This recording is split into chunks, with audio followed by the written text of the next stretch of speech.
In a world filled with constant noise and distractions, two powerful spiritual practices have stood the test of time: prayer and fasting.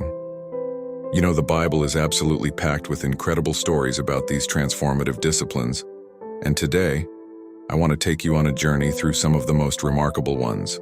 Let's start with Daniel, a man who found himself in the heart of Babylon facing a situation that would make most of us crumble.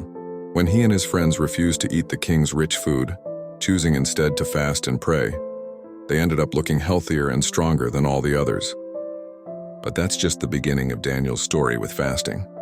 Years later, when he needed divine insight, he spent 21 days in prayer and fasting, receiving visions that would shape prophecy for generations to come. Then there's Esther. Talk about high stakes. When her entire people faced extinction, she called for a 3-day fast before approaching the king. "If I perish, I perish," she said. But through prayer and fasting, she found the courage to act, and an entire nation was saved. Remember Jesus? Before starting his public ministry, he spent 40 days fasting in the wilderness. Think about that, 40 days. During this time, he faced intense temptation from Satan himself, but emerged stronger and ready for his world-changing mission. One of my favorite stories is about Nehemiah.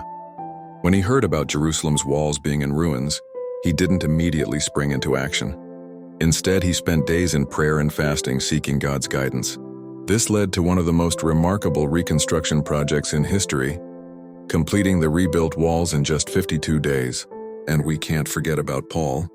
After his dramatic encounter with Jesus on the Damascus Road, he spent 3 days fasting and praying, completely blind, until God sent Ananias to restore his sight and set him on his path as the apostle to the Gentiles. These aren't just ancient tales, they're powerful testimonies to what happens when people get serious about connecting with God. In each story, we see ordinary people facing extraordinary challenges, and through prayer and fasting, they found strength, wisdom, and breakthrough. You know what's really fascinating? In every one of these cases, prayer and fasting weren't just religious rituals. They were desperate, heartfelt responses to real situations. These weren't people looking to check off spiritual boxes. They were seeking divine intervention in their darkest moments. The beautiful thing is, these same practices are available to us today. Whether we're facing personal challenges, seeking direction, or fighting for breakthrough, the combination of prayer and fasting remains as powerful now as it was then. These biblical stories remind us that when we humble ourselves, seek God earnestly, and combine our prayers with fasting, extraordinary things can happen.